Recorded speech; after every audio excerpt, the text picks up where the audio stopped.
Hey listeners, this is Mike Morford, the host of The Murder of My Family, and I'm excited to tell you about a new podcast collaboration I'm part of and producing for this network, AbJack Entertainment, and I'd love for you to check it out.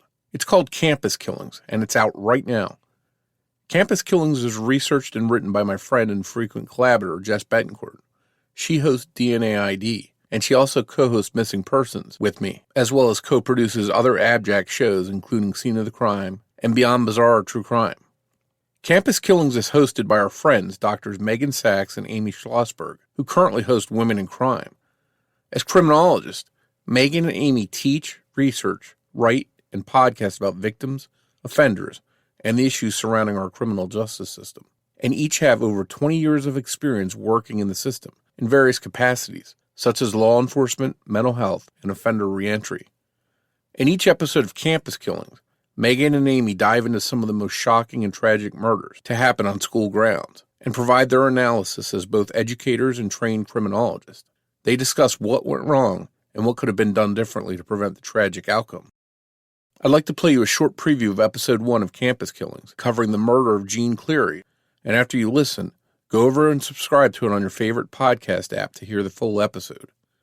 Episode 1 is out right now, as is a bonus episode covering Amy Bishop, a college professor who resorted to violence after not getting tenure at her university.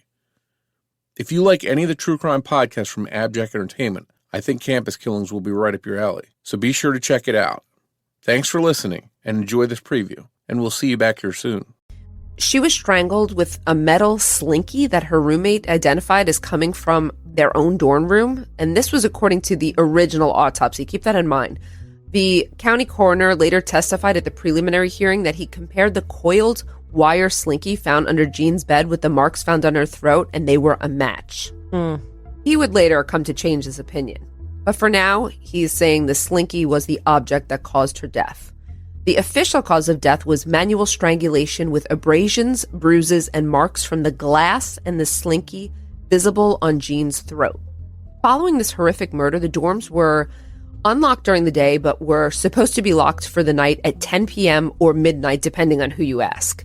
Stoughton had no guard, though, or security checkpoint. You know how we have those guards and security checkpoints on our campus? Well, unfortunately, none of those existed. I don't think they're very useful anyway, but they could or could not be useful, but they're another measure, layer of security. Sometimes they're deterrents, if nothing else. Sometimes they're a deterrent, exactly. Jean's death brought attention to the fact that dorms were supposed to be locked at night, but the students were known to prop the doors open for easy access. I mean, using pizza boxes and so on. I remember this kind of thing happening in my dorm as well. Immediately after her murder, Lehigh doubled security patrols and started enforcing the dorm locking rules, though. They visited all the dorms and reminded students to lock their doors. The campus police chief ordered more regular patrols of the dorms by his officers. The school sent a letter to parents and students encouraging them to look out for one another, walk in pairs, and stick to well-lit areas. The students and tennis team members expressed shock that this had happened at Lehigh. This was the first murder at Lehigh, which had been in existence since 1865.